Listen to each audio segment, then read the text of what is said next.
محترم حاضرین، جیسا کہ آپ سب کو معلوم ہے، آج ہماری گفتگو کا موضوع نماز کا عملی طریقہ، یعنی ہم سب کو نماز کیسے پڑھنا چاہیے۔ سب سے پہلا سوال تو یہی ہے کہ یہ جاننے کی ضرورت کیا ہے۔ ہر آدمی جیسے نماز پڑھتا چلا آ رہا ہے پڑھے، اگر نماز میں تھوڑی بہت خامیاں ہیں، غلطیاں ہیں، تو ان کو سدھارنے کی کیا ضرورت ہے، یا اس کے لیے پروگرام کرنے کی اور تقریر کرنے کی کیا ضرورت ہے۔ حقیقت یہ ہے کہ یہ بہت ضروری چیز ہے، اس لیے کہ نماز صرف پڑھنا کافی نہیں ہے، نماز کو اس طریقے پر پڑھنا ضروری ہے جو طریقہ جناب محمد رسول اللہ صلی اللہ علیہ وسلم کا تھا۔ دلیل کے طور پر میں ایک حدیث آپ کے سامنے پیش کر دیتا ہوں۔ صحیح بخاری کتاب الادب کی روایت ہے، حضرت مالک بن حویرث اس حدیث کے راوی ہیں۔ کہتے ہیں کہ کچھ نوجوان صحابہ اللہ کے نبی صلی اللہ علیہ وسلم کے پاس آئے دین سیکھنے کے لیے۔ ہمارے یہاں یہ تصور نہیں ہے کہ نوجوان کہیں دین سیکھنے کے لیے جائے۔ اللہ کے نبی کے پاس کچھ نوجوان صحابہ دین سیکھنے کے لیے، قرآن و حدیث سیکھنے کے لیے گئے۔ فَأَقَمْنَا عِنْدَهُ 20 لَيْلَةً، اور ان لوگوں نے اللہ کے نبی صلی اللہ علیہ وسلم کے پاس 20 دن گزارا۔ آپ سوچ سکتے ہیں ہمارے یہاں 2 گھنٹہ لوگوں کو دین کی باتیں سننا اور 2 گھنٹہ دین کی باتوں کو سننے کے لیے کہیں جمع ہونا مشکل ہوتا ہے، اور یہاں نوجوان صحابہ کی بات ہو رہی ہے۔ ایسا نہیں کہ وہ سب فارغ البال تھے، ان کا بھی کاروبار رہا ہوگا، وہ بھی بال بچے والے رہے ہوں گے۔ اس سے یہ اندازہ لگائیے کہ صحابہ کرام کے یہاں دین کی کیسی تڑپ تھی، دین کو حاصل کرنے کی، دین کو سیکھنے کی۔ 20 دن تک وہ لوگ اللہ کے نبی کے پاس رہے، دین سیکھتے رہے۔ جب نبی کریم صلی اللہ علیہ وسلم نے یہ محسوس کیا کہ یہ صحابہ کرام 20 دن تک اپنے بال بچوں سے دور ہیں، تو آپ نے ان سے پوچھا کہ آپ لوگ اپنے گھر میں کس کو چھوڑ کر آئے ہیں، کتنے بچے ہیں، کس کی شادی ہو گئی ہے، کس کی نہیں ہوئی ہے۔ آپ نے سب کا انٹرویو لیا، سب سے پوچھا۔ صحابی کہتے ہیں کہ ہم سب نے بتایا اپنے بارے میں کہ اتنی ہماری بیوی ہے، بچے ہیں، سب بتایا ہم لوگوں نے۔ فلما ظن انا قد اشتہینا اہلنا، جب اللہ کے نبی صلی اللہ علیہ وسلم کو یہ محسوس ہوا کہ اب ہمیں اپنے گھر والوں کی یاد آ رہی ہے، تو آپ نے ہمیں جانے کی اجازت دی۔ آپ نے کہا کہ آپ لوگ چلے جائیے۔ اس سے ایک بات یہ معلوم ہوئی کہ دین کے لیے بھی بہت لمبے پیریڈ تک گھر سے دور رہنا شریعت میں صحیح نہیں کہا گیا ہے۔ شریعت میں اس کو، اگر آپ دین کے مقصد سے بھی بہت لمبے پیریڈ تک گھر کے باہر ہیں تو شریعت کی نظر میں یہ اچھی چیز نہیں ہے، اس کی ایک لمٹ ہونی چاہیے۔ 20 دن گزرے ہیں، اور وہ زمانہ ایسا تھا جب کمیونیکیشن اور رابطے کے وہ ذرائع نہیں تھے جو آج ہیں۔ موبائل کا زمانہ نہیں تھا، انٹرنیٹ کا زمانہ نہیں تھا۔ 20 دن تک آدمی اپنے بیوی بچے سے دور ہے تو اپنے آپ میں ایک بہت بڑی پریشانی ہے۔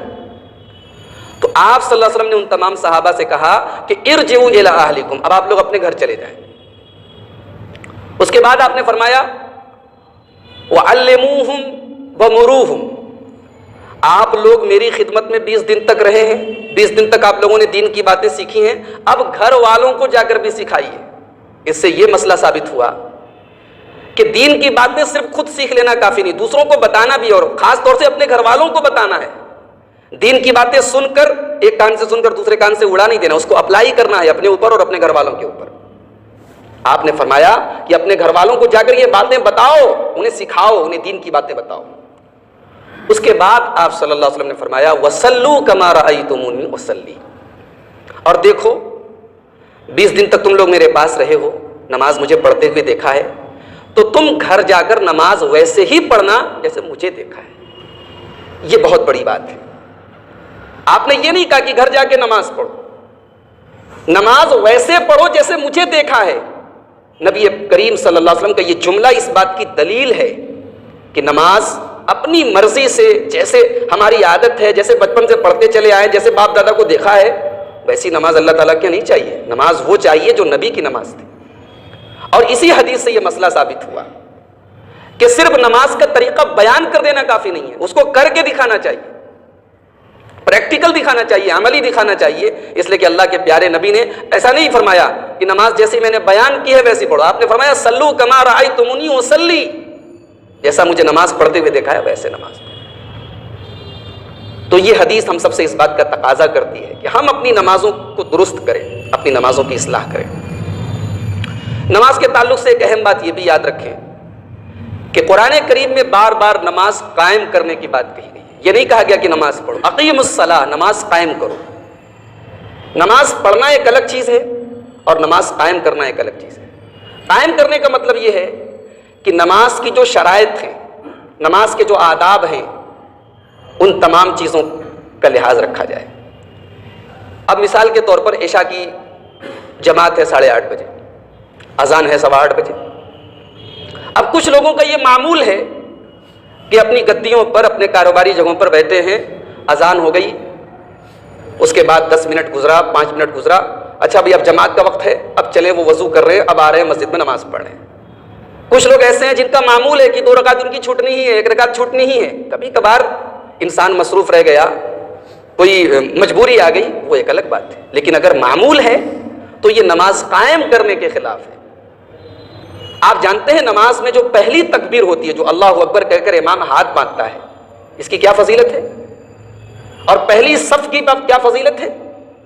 بخاری شریف کی روایت ہے کتاب الاذان کی، اللہ کے پیارے نبی جناب محمد رسول اللہ صلی اللہ علیہ وسلم فرماتے ہیں لو یعلم الناس ما فی النداء والصف الاول، اگر لوگوں کو پتہ لگ جائے کہ اذان کا کیا ثواب ہے، اقامت کا کیا ثواب ہے، اور پہلی صف کا کیا ثواب ہے، ثم لم یجدوا الا ان یستہموا الیہ، اور پہلی صف میں شامل ہونے کے لیے انسان اگر ثواب اس کا سمجھ جائے اور اس میں شامل ہونے کے لیے اس کے پاس کوئی راستہ نہ ہو سوائے اس کے کہ قرآن اندازی کرے، یعنی اتنے لوگ آ جائیں پہلی صف میں شامل ہونے کے لیے کہ جھگڑے کی نوبت آ جائے اور آپس میں قرآن ڈالنا پڑے، لوگوں کا نام پرچی میں لکھ کے ڈالنا پڑے، جس کا نام آئے گا وہ پہلی صف میں جگہ پائے گا۔ اللہ کے نبی فرماتے ہیں اگر ایسی نوبت آ جائے، اگر لوگوں کو پہلی صف کی فضیلت معلوم ہو جائے تو ایسا بھی کرنا پڑے تو کریں، اتنا بڑا مقام ہے پہلی صف کا۔ اس کے بعد آپ نے فرمایا وَلَوْ يَعْلَمُونَ مَا فِي التَّحْجِيرِ، اور نماز کے لیے جلدی آنے کی کیا فضیلت ہے، اگر یہ لوگوں کو معلوم ہو جائے لَاسْتَبَقُوا إِلَيْهِ، تو لوگ جلدی سے نماز میں آئیں۔ وَلَوْ يَعْلَمُ النَّاسُ مَا فِي الْعَتَمَةِ وَالصُّبْحِ، اور عشاء کی نماز کی کیا فضیلت ہے اور فجر کی نماز کی کیا فضیلت ہے، اگر لوگوں کو معلوم ہو جائے لَأَتَوْهُمَا حَبْوًا، تو لوگ کمر کے بل گھسٹ کر بھی آنا پڑے تو آئیں، مشقت کے ساتھ، پریشانی کے ساتھ بھی آنا پڑے تو آئیں، لیکن عشاء کی نماز جماعت سے پڑھیں، فجر کی نماز جماعت سے پڑھیں، اگر اس کا مقام، اس کی فضیلت لوگوں کو معلوم ہو جائے۔ ہمارا ٹائم اتنا قیمتی ہے، جماعت سے آئے، نماز پڑھی، فوراً چلے گئے، ایسا معلوم ہو رہا ہے کہ بڑی جلدی ہے، جتنی دیر ہم نماز میں ہیں ہمارا ٹائم برباد ہو رہا ہے۔ آپ کو پتہ ہے مسجد میں بیٹھ کر نماز کا انتظار کرنا، اس کی بھی بہت بڑی فضیلت ہے۔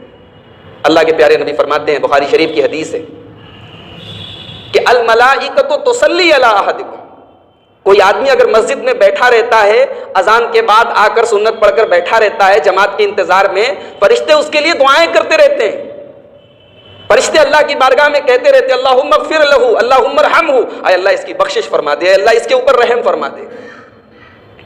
کتنی بڑی بات ہے، فرشتے ہمارے لیے دعا کریں۔ اس کے بعد آپ نے فرمایا کہ جب تک آدمی نماز کے انتظار میں بیٹھا رہتا ہے، نماز کی وجہ سے مسجد میں رکا رہتا ہے، وہ نماز ہی میں رہتا ہے، اس کو نماز کا ثواب ملتا رہتا ہے۔ اسی لیے ایک حدیث میں اللہ کے نبی نے فرمایا، جسے امام بخاری اور امام مسلم نے روایت کیا ہے، کہ قیامت کے دن 7 لوگ ایسے ہوں گے جنہیں اللہ تبارک و تعالیٰ اپنے عرش کا سایہ دے گا۔ سبعۃ یظلھم اللہ فی ظلہ یوم لا ظل الا ظلہ، 7 لوگ ایسے ہوں گے قیامت کے دن جب گرمی بے تحاشا ہوگی، دھوپ کا اور گرمی اور پسینے کا جو عالم ہوگا وہ بیان کے باہر ہے، اس حالت میں 7 خوش نصیب لوگ ایسے جنہیں اللہ تبارک و تعالیٰ اپنے عرش کا سایہ دے گا۔ ان میں ایک آدمی وہ بھی ہوگا وَرَجُلٌ قَلْبُهُ مُعَلَّقٌ بِالْمَسَاجِدِ، جس کا دل مسجد میں اٹکا ہو، جس کو نماز کی فکر لگی ہو، نماز سے اس کا دل جڑا ہو، نماز چھوٹے تو اس کو محسوس ہو کہ کچھ چھوٹا۔ ہم میں سے کتنے لوگ ایسے ہیں، ابھی تو مان لیجئے سردی کا موسم ہے، ابھی تو فجر کی نماز پڑھنا بہرحال ایک جہاد ہے، اللہ تعالیٰ ہم سب کو توفیق عطا فرمائے، لیکن عام دنوں میں بھی لوگ فجر کی نماز میں نہیں اٹھ پاتے۔ رجل قلبہ معلق بالمساجد، جس کا دل مسجد میں اٹکا اس کو اللہ تبارک و تعالیٰ اپنے عرش کا سایہ دے گا۔ تو بہرحال نماز قائم کرنے کا تقاضا یہ ہے کہ ہم نماز کے آداب وغیرہ کا بھی لحاظ رکھیں۔ اب ہم اپنی گفتگو کا آغاز کرتے ہیں۔ نماز کا طریقہ آج ہمارا موضوع ہے۔ سب سے پہلی چیز، نماز کے لیے وضو کرنا ہے، بغیر وضو کے نماز نہیں۔ اللہ کے نبی فرماتے ہیں لا تقبل صلاۃ بغیر طہور، بغیر وضو کے نماز نہیں۔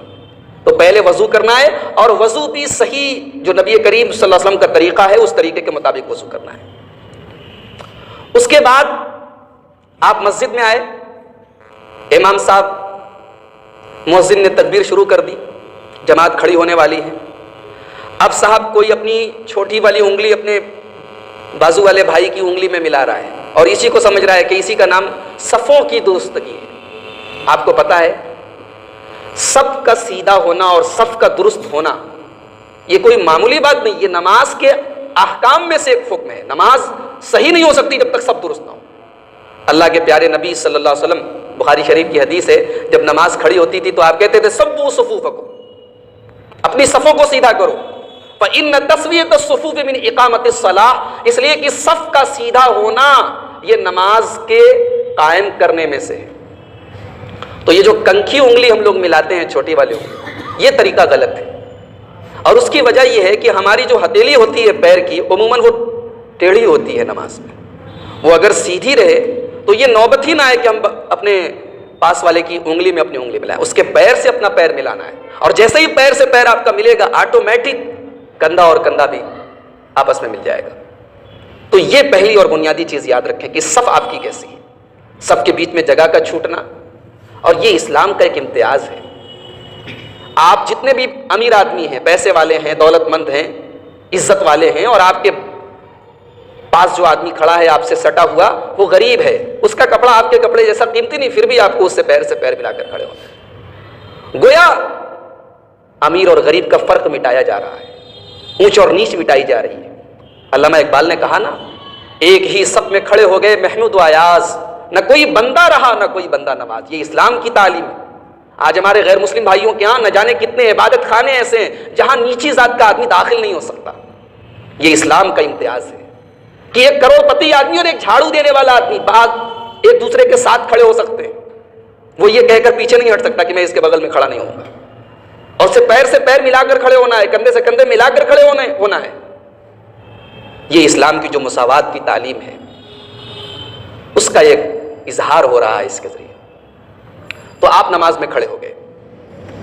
اب ایک مسئلہ یہ بھی یاد رکھیں، ابھی میں ایک جگہ گیا تھا تو ایک صاحب سعودی عرب میں بہت دن تک رہے ہیں۔ اب سعودی عرب سے وہ آئے تو علامہ ابن باز رحمۃ اللہ علیہ کا یہ موقف ہے کہ رکوع سے اٹھنے کے بعد ہاتھ باندھا جائے۔ یہ سارے علماء میں صرف شیخ ابن باز رحمہ اللہ کا یہ موقف ہے، اور دلیل کے اعتبار سے یہ موقف صحیح نہیں ہے۔ دلیل علامہ ابن باز رحمہ اللہ کی جو دلیل ہے وہ بہت مضبوط نہیں ہے، لیکن بہرحال آپ اگر سعودی عرب میں جائیں تو بہت سارے لوگ آپ کو اس پر عمل کرتے ہوئے مل جائیں گے۔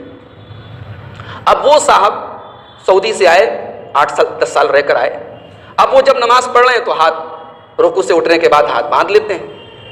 اب اس پر مسجد میں تو میں ہونے لگی، کچھ لوگوں نے انہیں ٹوکنا شروع کر دیا، مسجد کے امام صاحب نے ان کے خلاف 1-2 تقریریں بھی کر دی۔ اب نوبت یہ ہے کہ وہ صاحب اپنی مسجد الگ بنوانا چاہتے ہیں، وہ اور ان کے فیور میں کچھ لوگ ہیں وہ یہ چاہتے ہیں کہ اپنی مسجد الگ بنا دیں۔ کل اتفاق سے میرا پروگرام تھا پرسوں، تو وہاں یہ بات آئی، میں نے کہا کہ یہ بالکل غلط ہے، اور ابھی کی حالت یہ ہے کہ وہ صاحب گھر پر الگ نماز پڑھتے ہیں، جماعت میں نہیں آتے۔ کیا اسلام میں اس کی کوئی اجازت ہے؟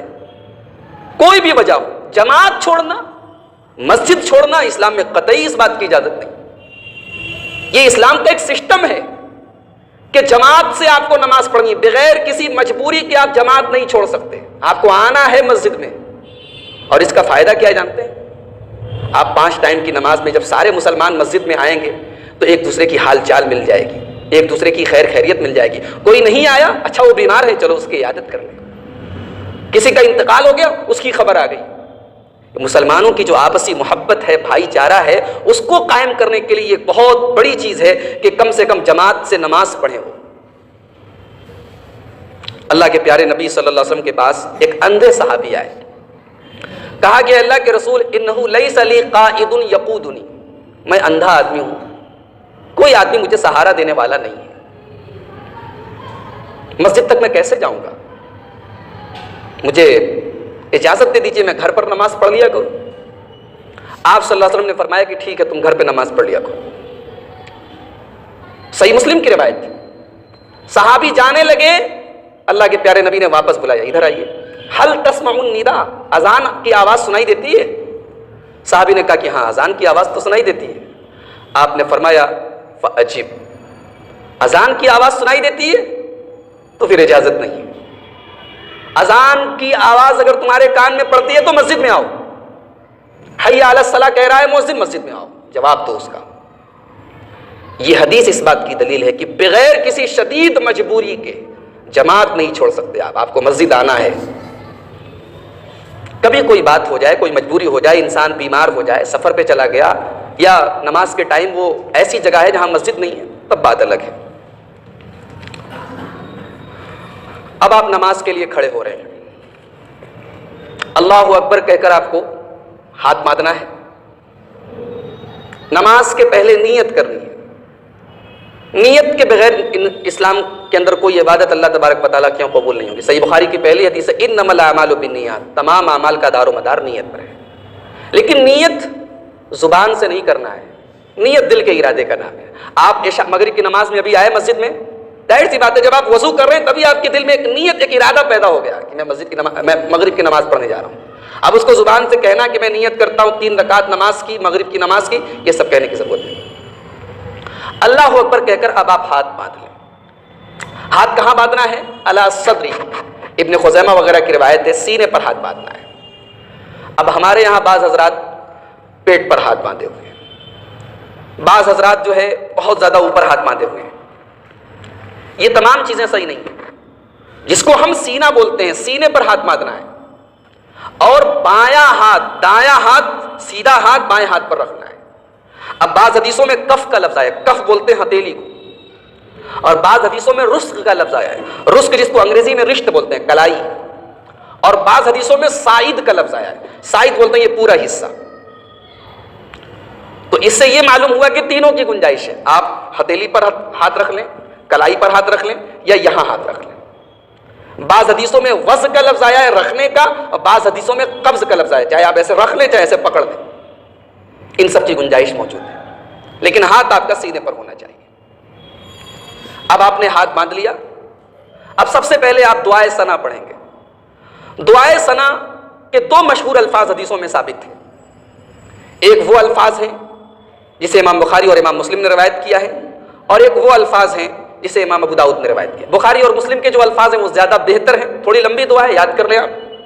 اللہم باعد بینی وبین خطایایا کما باعدت بین المشرق والمغرب، اللہم نقنی من الخطایا کما ینقی الثوب الابیض من الدنس، اللہم اغسل خطایایا بالماء والثلج والبرد۔ کتنی پیاری دعا ہے۔ اے اللہ میرے اور میرے گناہوں کے بیچ میں دوری کر دے۔ بندہ نماز میں کھڑا ہو رہا ہے اور پہلا جملہ یہی نکال رہا ہے کہ اللہ میرے اور میرے گناہوں کے بیچ میں دوری کر دے۔ پتہ یہ چلا کہ بندہ اقرار کر رہا ہے کہ میں گنہگار ہوں، تیری بارگاہ میں آیا ہوں، نماز پڑھنے کے لیے کھڑا ہوں، اس کا یہ مطلب نہیں کہ میں بہت فرشتہ ہو گیا، اے اللہ میں گنہگار ہوں۔ اور یہ بھی نہیں کہہ رہا ہے کہ مجھے گناہوں سے دور کر دے، اتنا دور کر دے کما بعدت بین المشرق والمغرب، جیسے پورب اور پچھم کے بیچ میں دوری ہے، جیسے مشرق اور مغرب کے بیچ میں دوری ہے، اللہ اتنا دور کر دے مجھے میرے گناہوں سے۔ اللہم نقنی من الخطایا، اے اللہ مجھے میرے گناہوں سے پاک کر دے، کما ینقی الثوب الابیض من الدنس، جیسے سفید کپڑے کو میل سے صاف کیا جاتا ہے۔ کپڑا جتنا لائٹ کلر کا ہوتا ہے اس کو انسان اتنا احتیاط کے ساتھ اور سنبھال کر پہنتا ہے اور رکھتا ہے۔ سفید کپڑے میں میل لگ جائے سب کو نظر آئے گا۔ اے اللہ مجھ کو گناہوں سے ایسے پاک کر دے جیسے سفید کپڑے کو میل سے پاک کیا جاتا ہے۔ اے اللہ میرے گناہوں کو پانی سے دھو دے، برف سے دھو دے، اولے سے دھو دے۔ دھونے کا مطلب مجھے بالکل گناہوں سے پاک و صاف کر دے۔ تو یہ دعا آپ پڑھیں اور سمجھ کر پڑھیں، یہ بھی یاد رکھیں۔ نماز میں جو دعائیں پڑھی جاتی ہیں ان دعاؤں کا ترجمہ 2-4 بار آپ ریپیٹ کریں، کوئی اچھی مستند کتاب لے لیں نماز کے طریقے پر اور ان دعاؤں کا ترجمہ اپنے دماغ میں رکھیں۔ جب آپ یہ دعا پڑھیں گے اور مطلب آپ کے ذہن میں رہے گا تو آپ کا ذہن منتشر نہیں ہوگا، آپ کا دماغ کنسنٹریٹ رہے گا نماز میں، آپ ادھر ادھر آپ کی توجہ نہیں جائے گی۔ تو یہ دعا پڑھ لیں، چاہے یہ دعا پڑھ لیں، سبحانک اللہم ربنا وبحمدک وتبارک اسمک وتعالی جدک ولا الہ غیرک۔ اے اللہ تو پاک ہے، اے اللہ تو ہمارا رب ہے، تیرا نام بہت برکت والا ہے، تو بہت عظیم ہے، بہت بلند ہے، تیرے علاوہ کوئی معبود نہیں ہے۔ یہ دعا آپ چاہیں تو پڑھ لیں۔ اس کے بعد اب آپ کو سورہ فاتحہ پڑھنی ہے۔ سورہ فاتحہ آپ اکیلے نماز پڑھ رہے ہوں تب بھی پڑھنی ہے، امام کے پیچھے پڑھ رہے ہوں تب بھی پڑھنی ہے، فرض نماز پڑھ رہے ہوں تب بھی پڑھنی ہے، سنت یا نفل نماز پڑھ رہے ہوں تب بھی پڑھنی ہے، حتیٰ کہ جنازے کی نماز میں بھی پڑھنی ہے۔ لا صلاۃ الا بفاتحۃ الکتاب، بغیر سورہ فاتحہ کے کوئی نماز نہیں۔ اب سوال یہ ہے کہ امام کے پیچھے آپ کیسے پڑھیں گے؟ امام صاحب سورہ فاتحہ پڑھ رہے ہیں اگر اور نبی کے طریقے پر پڑھا رہے ہیں نماز تو آپ آرام سے سورہ فاتحہ پڑھ سکتے ہیں۔ نبی کا طریقہ کیا تھا؟ اللہ کے پیارے نبی صلی اللہ علیہ وسلم جب نماز میں قرأت کرتے تھے تو ہر آیت پر آپ ٹھہرتے تھے، الحمدللہ رب العالمین الرحمن الرحیم مالک یوم الدین، اس طریقے سے ٹھہر ٹھہر کر پڑھتے تھے۔ اب یہ جو امام ٹھہر رہا ہے، جہاں وقفہ کر رہا ہے الحمدللہ رب العالمین، امام ٹھہرا، آپ اتنی دیر میں الحمدللہ رب العالمین پڑھ لیں۔ الرحمن الرحیم آپ پڑھ لیں الرحمن الرحیم۔ اس میں آپ امام کی اقتداء بھی کر رہے ہیں، امام کی قرأت سن بھی رہے ہیں اور سورہ فاتحہ بھی پڑھ رہے ہیں۔ اس میں کوئی ٹکراؤ نہیں ہو رہا ہے، تمام حدیثوں پر اور تمام آیتوں پر عمل ہو رہا ہے۔ لیکن اگر امام صاحب بہت جلدی جلدی قرأت کر رہے ہیں تو آپ امام کے ساتھ بھی پڑھ سکتے ہیں، کوئی حرج کی بات نہیں۔ اگر مان لیجیے کہ امام صاحب ایسے قرأت کر رہے ہیں الحمدللہ رب العالمین الرحمن الرحیم مالک یوم الدین ایاک نعبد و ایاک نستعین، اب آپ کیا کریں گے؟ اس کے رکنے کا انتظار کریں گے تو والضالین پر پہنچ جائیں گے امام صاحب، تو آپ ساتھ ساتھ پڑھیں گے۔ اس میں ایک خاص بات کا یہ خیال رکھیں کہ سورہ فاتحہ کے ختم ہونے پر آمین کہنا ہے، اور اللہ کے نبی فرماتے ہیں اذا قال الامام غیر المغضوب علیہم ولا الضالین فقولوا آمین، جب امام صاحب ولا الضالین کہیں تو تمہیں آمین کہنا ہے۔ تو اس میں یہ خاص بات یاد رکھیں کہ اب مان لیجیے کہ آپ امام کے پیچھے پیچھے سورہ فاتحہ پڑھ رہے ہیں، صراط الذین انعمت علیہم امام صاحب نے پڑھا، آپ نے بھی پڑھا صراط الذین انعمت علیہم۔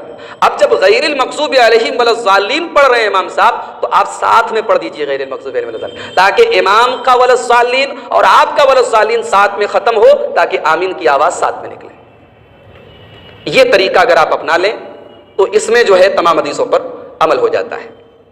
سورہ فاتحہ کے پہلے اعوذ باللہ اور بسم اللہ ضرور پڑھنا ہے، یہ یاد رکھیں، اس لیے کہ سورہ فاتحہ قرآن کا حصہ ہے اور قرآن جب بھی پڑھا جائے تو اللہ تعالیٰ نے قرآن میں فرمایا فَإِذَا قَرَأْتَ الْقُرْآنَ فَاسْتَعِذْ بِاللَّهِ مِنَ الشَّيْطَانِ الرَّجِيمِ، جب بھی تم قرآن پڑھو تو اللہ کی پناہ طلب کر لو شیطان مردود سے۔ تو لہٰذا جب بھی قرآن کی تلاوت کی جائے گی تو اعوذ باللہ ضرور پڑھا جائے گا، لہٰذا دعائے ثنا کے بعد پہلے اعوذ باللہ، پھر بسم اللہ، پھر سورہ فاتحہ۔ اب سورہ فاتحہ پر بہت تفصیل سے میں وہ تمام دلائل آپ کے سامنے پیش کرنے کی میں سمجھتا ہوں کہ الحمدللہ ہم لوگوں کو کوئی ضرورت نہیں ہے، وہ تمام دلائل ہم سب کو پتہ ہے اور ہم سب یہ اچھی طریقے سے جانتے ہیں کہ سورہ فاتحہ نماز میں ضروری ہے، مقتدی کے لیے بھی، امام کے لیے بھی، سب کے لیے بھی۔ سورہ فاتحہ کے بعد آپ کو آمین کہنا ہے۔ آمین کا مطلب کیا ہوتا ہے؟ یا اللہ قبول کر لے، اے اللہ قبول کر لے۔ آمین سب کو کہنا ہے، امام کو بھی مقتدی کو بھی۔ فرض نماز ہے اگر جہری نماز ہے تو بآواز بلند کہنا ہے، سری نماز ہے تو آہستہ کہنا ہے۔ اللہ کے نبی فرماتے ہیں، بخاری اور مسلم کی روایت ہے، اذا امن الامام فامنوا، جب امام آمین کہے تو تم بھی آمین کہو، فانه من وافق تامینه تامین الملائکہ غفر له ما تقدم من ذنبه، جس کی آمین فرشتوں کی آمین سے مل گئی۔ اس کا مطلب یہ ہوا کہ فرشتے بھی آمین بولتے ہیں، اور ہم نے اگر صحیح ٹائم سے آمین بولی اور ہماری آمین فرشتوں کی آمین سے مل گئی تو ہمارے گناہ معاف ہو جائیں گے۔ 4 رکعت والی نماز آپ پڑھ رہے ہیں، مثال کے طور پر مغرب عشاء کی نماز پڑھ رہے ہیں آپ، یا اسی طریقے سے عصر کی نماز ہے، ظہر کی نماز ہے، 4 رکعت والی نماز ہے، تو شروع کی جو 2 رکعت ہیں اس میں آپ سورہ فاتحہ کے ساتھ ساتھ کوئی سورہ بھی پڑھیں گے، لیکن بعد والی جو 2 رکعت ہے اس میں صرف سورہ فاتحہ پڑھیں گے۔ جیسے ابھی آپ نے مغرب کی نماز پڑھی تو شروع کی 2 رکعت میں آپ سورہ فاتحہ پڑھیں گے اور کوئی سورہ پڑھیں گے، اور بعد والی میں صرف سورہ فاتحہ پڑھیں گے۔ لیکن اگر کوئی آدمی چاہے تو بعد والی 2 رکعتوں میں بھی کوئی دوسری سورہ بھی پڑھ سکتا ہے، اس کا ثبوت بھی ہے حدیثوں سے، لیکن نبی کریم صلی اللہ علیہ وسلم کا جو عام طریقہ تھا وہ یہی تھا کہ آپ بعد والی 2 رکعتوں میں صرف سورہ فاتحہ پڑھتے تھے۔ اب آپ کو رکوع میں جانا ہے. رکوع میں کیسے جائیں گے آپ؟ اپنے دونوں ہاتھوں کو اپنے کندھے تک اٹھا کر جائیں گے، رفع الیدین کر کے جائیں گے. رکوع کیسے کیا جائے، رکوع کا کیا طریقہ ہے؟ آئیے ایک حدیث دیکھتے ہیں، صحیح بخاری کی حدیث ہے. حضرت ابو حمید ساعدی ایک صحابی رسول ہیں، صحابہ کرام کے مجمع میں موجود ہیں. کہتے ہیں کنت احفظکم لصلاۃ رسول اللہ صلی اللہ علیہ وسلم، میں تم سب میں اللہ کے رسول صلی اللہ علیہ وسلم کی نماز کو سب سے زیادہ یاد رکھے ہوئے ہوں، مجھے سب سے اچھی طریقے سے نماز یاد ہے اللہ کے رسول کی. اس کے بعد حضرت ابو حمید ساعدی نے نماز پڑھ کے دکھائی اور انہوں نے کہا کہ اللہ کے رسول صلی اللہ علیہ وسلم اذا رکع امکن یدیہ من رکبتیہ، اللہ کے رسول جب رکوع میں جاتے تھے تو اپنے دونوں ہاتھوں سے اپنے دونوں گھٹنوں کو مضبوطی سے پکڑتے تھے. امکن یدیہ من رکبتیہ، اپنے دونوں ہاتھوں سے اپنے گھٹنوں کو مضبوطی سے پکڑتے تھے. ثم حصر ظہرہ، اور اپنی پیٹھ کو بالکل سیدھا رکھتے تھے. فاذا رفع رأسہ، اور جب آپ صلی اللہ علیہ وسلم رکوع سے سر اٹھاتے تھے استوا حتی یعود کل فقار مکانہ، تو اللہ کے نبی بالکل سیدھے کھڑے ہو جاتے یہاں تک کہ تمام ہڈیاں اپنی اپنی جگہ لوٹ جاتی. اب آپ اپنے رکوع کا طریقہ دیکھیے. کسی کی کسر جو ہے وہ پیٹھ سے نیچے جا رہا ہے، کسی کا سر پیٹھ سے اوپر جا رہا ہے. سر اور پیٹھ کا لیول برابر ہونا چاہیے، اور اگر آپ کا برابر نہیں ہے تو پریکٹس کیجیے. اکیلے میں گھر میں کھڑے ہو کر اپنی بیوی سے کہیے، اپنے بچے سے کہیے کہ ذرا دیکھو میرا سر کیسا ہے. ایک عادت بنائیے، اپنے سر کو اور پیٹھ کے لیول کو برابر رکھیے. اوپر نیچے ہے تو غلط ہے. اور ایک مسئلہ یہ بھی معلوم ہوا کہ رکوع سے اٹھنے کے بعد فوراً سجدے میں نہیں چلے جانا ہے، آرام سے کھڑے ہونا ہے یہاں تک کہ تمام ہڈیاں اپنی جگہ چلی جائیں. رکوع کی دعا ہم سب جانتے ہیں، بڑی مشہور ہے، سبحان ربی العظیم. اس کے علاوہ ایک دعا اللہ کے رسول صلی اللہ علیہ وسلم پڑھتے تھے، سبوح قدوس رب الملائکہ. یہ دعا بھی آپ یاد کر لیں. اور بھی جو رکوع کی دعائیں ہیں کبھی کبھار خاص طور سے نفل نمازوں میں، تہجد کی نمازوں میں ان دعاؤں کو بھی پڑھا کریں. اور آپ جانتے ہیں کہ اللہ کے نبی صلی اللہ علیہ وسلم جب رکوع کرتے تھے تو آپ کی پیٹھ کتنی سیدھی رہتی تھی. ایک حدیث سنیے، ابن ماجہ کی حدیث ہے. حضرت وابصہ ابن معبد ایک صحابی یہ کہتے ہیں، رأیت رسول اللہ صلی اللہ علیہ وسلم یصلی فکان اذا رکع سوى ظہرہ. اللہ کے رسول صلی اللہ علیہ وسلم جب رکوع میں جاتے تھے تو آپ اپنی پیٹھ کو بالکل برابر کرتے تھے. کتنی برابر کرتے تھے؟ حتی لو صب علیہ الماء لاستقر. اتنی سیدھی آپ کی پیٹھ رہتی تھی کہ اگر پانی ڈالا جائے تو پانی ٹھہرا رہے. پانی اگر آپ کی پیٹھ پر رکھ دیا جائے تو پانی بھی ہلے نہ، پانی بھی گرے نہ، پانی اپنی جگہ برقرار رہے. اتنی سیدھی آپ کی پیٹھ رہتی تھی. اور ایک بات یاد رکھیے کہ رکوع اور سجدہ اگر صحیح نہیں ہے تو نماز آپ کی گڑبڑ ہے.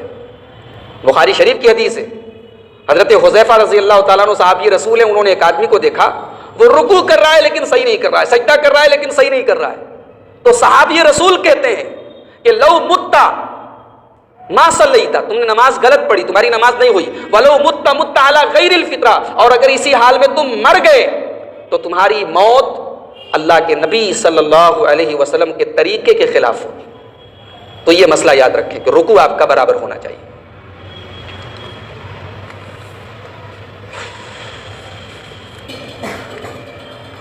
رکوع سے اٹھنے کے بعد رفع الیدین کرنا ہے، اپنے دونوں ہاتھوں کو مونڈوں تک. اچھا، رفع الیدین کرنے کے معاملے میں بھی بہت سے لوگ بڑی کنجوسی سے کام لیتے ہیں.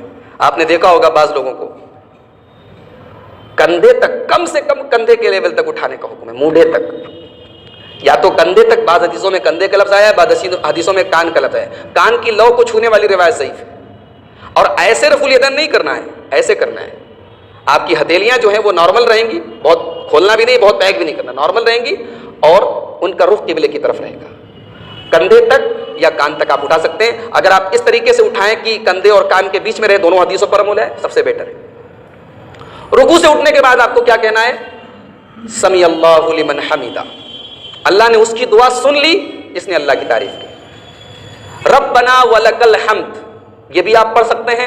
ربنا لک الحمد، یہ بھی پڑھ سکتے ہیں. اللہم ربنا ولک الحمد، یہ بھی پڑھ سکتے ہیں. اور ربنا ولک الحمد حمدا کثیرا طیبا مبارکا فی، اگر اتنا پورا پڑھ لیں تو اس کا بہت ثواب ہے. اللہ کے نبی صلی اللہ علیہ وسلم ایک مرتبہ صحابہ کو نماز پڑھا رہے تھے، صحیح بخاری کی روایت ہے. آپ نے جیسے ہی رکوع سے سر اٹھایا اور آپ نے سمی اللہ لمن حمیدہ کہا، پیچھے سے ایک صحابی نے کہا ربنا ولک الحمد حمدا کثیرا طیبا مبارکا فی.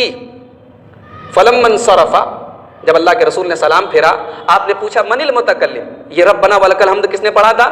تو صحابی نے کہا کہ میں نے پڑھا تھا۔ تو اللہ کے رسول نے فرمایا رأیت بضعۃ وثلاثین ملکا یبتدرونها ایہم یکتبها اول، میں نے 30 سے زیادہ فرشتوں کو دیکھا کہ وہ سب لپکے کہ اس کا ثواب پہلے کون لکھے گا۔ یہ اتنا اچھا عمل ہے کہ اس کا ثواب لکھنے کے لیے ایک فرشتہ کافی تھا، لیکن 30 سے زیادہ فرشتے لپکے کہ پہلے میں اس کا ثواب لکھ دوں۔ اس سے یہ معلوم ہوا، یہ صحیح بخاری کی روایت ہے کہ ربنا ولکل حمد صرف پڑھیں تو چل جائے گا، لیکن اگر ہم پورا یاد کر لیں، اور بڑی بہترین دعا بھی ہے، ربنا ولکل حمد حمدا کثیرا طیبا مبارکا فی، اے اللہ تمام تعریفیں تیرے لیے ہیں اور تیرے لیے جو تعریف کی جائے اس میں برکت دی گئی ہے، مبارکا طیبا، پاکیزہ ہے تیری تعریف۔ یہ دعا آپ پڑھ لیں۔ اس کے بعد آپ سجدے میں جائیں گے۔ سجدے میں جاتے وقت ایک بات کا یہ خیال رکھیں کہ پہلے آپ کا ہاتھ جانا چاہیے، گھٹنا بعد میں جانا چاہیے۔ بہت سارے لوگوں کی عادت ہوتی ہے وہ پہلے گھٹنا ان کا چلا جاتا ہے، گھٹنا نہیں پہلے جانا چاہیے، پہلے آپ کا ہاتھ جانا چاہیے، گھٹنا بعد میں جائے گا۔ اس کی دلیل کیا ہے؟ آئیے حدیث دیکھتے ہیں، ابو داؤد شریف کی حدیث ہے کتاب الصلاۃ کی۔ اللہ کے رسول فرماتے ہیں صلی اللہ علیہ وسلم اذا سجد احدکم فلا یبرک کما یبرک البعیر، جب تم میں سے کوئی آدمی سجدہ کرے تو اونٹ کی طرح نہ بیٹھے۔ اونٹ کیسے بیٹھتا ہے؟ گھٹنے کے بل بیٹھتا ہے، پہلے گھٹنا رکھتا ہے۔ اونٹ کی طرح نہ بیٹھے، کیسے بیٹھے؟ وَلْيَضَعْ يَدَيْهِ قَبْلَ رُكْبَتَيْهِ، پہلے اپنا ہاتھ زمین پر رکھے، زمین پر پہلے ہاتھ جائے بعد میں گھٹنا جائے۔ سجدے میں انسان کے جسم کے 7 اعضاء، 7 parts of باڈی وہ زمین پر ہونے چاہیے۔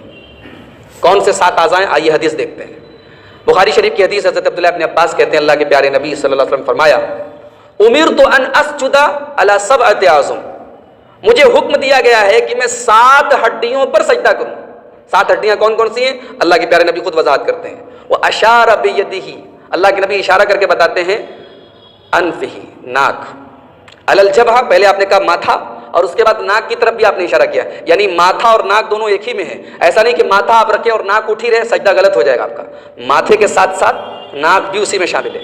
تو ماتھا، والیدین دونوں ہاتھ، والرکبتین دونوں گھٹنے، واطراف القدمین اور دونوں پیر کی ہتھیلیاں۔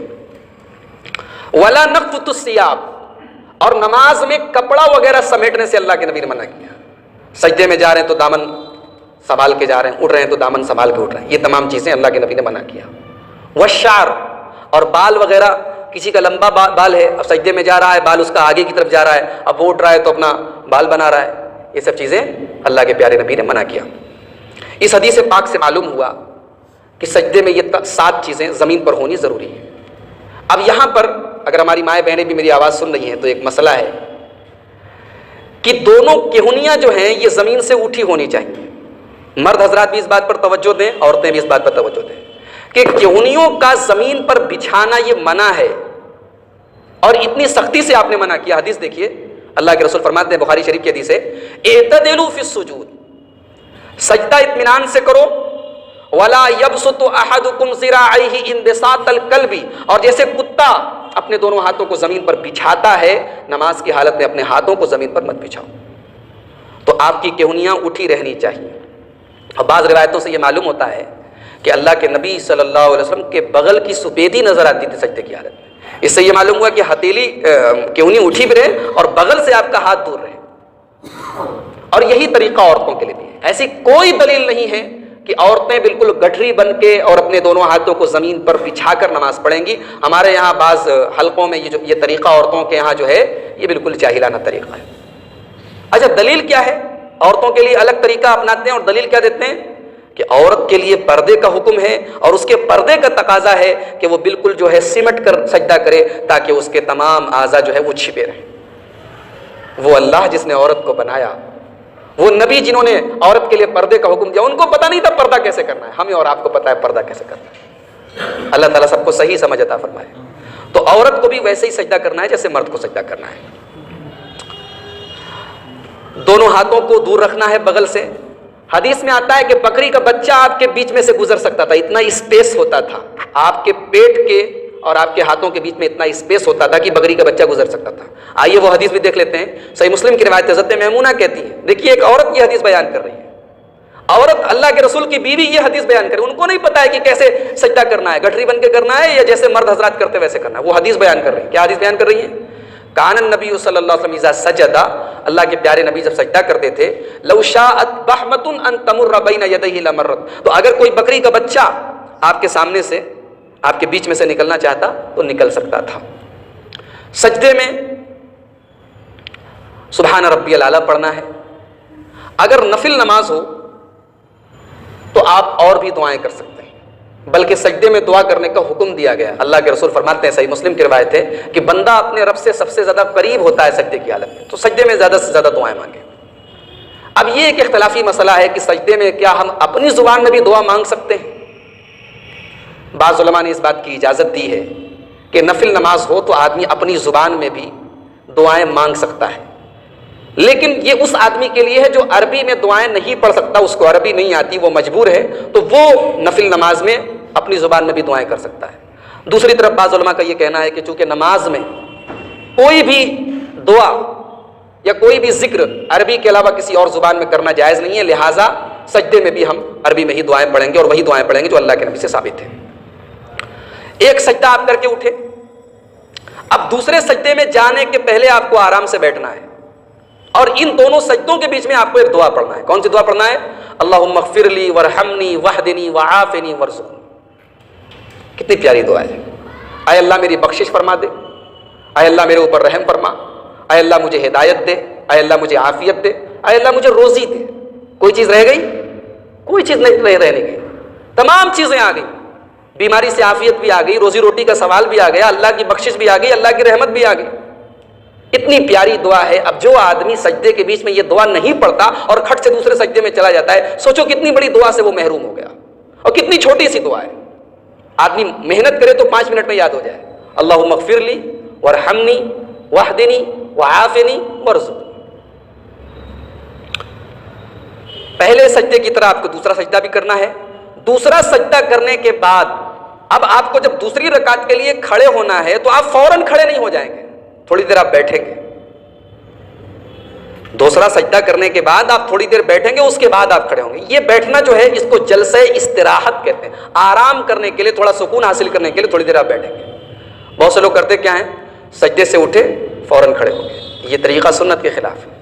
دوسرا سجدہ کرنے کے بعد 10 سیکنڈ کے لیے ہی صحیح، 5 سیکنڈ کے لیے تو بیٹھیے آپ، پھر کھڑے ہوئے۔ اس کی دلیل کیا ہے؟ صحیح بخاری کی روایت ہے، حضرت مالک ابن حویرث کہتے ہیں انہ رأى النبی صلی اللہ علیہ وسلم یصلی فاذا کان فی وتر من صلاته لم ينهض حتى يستوي قائدا۔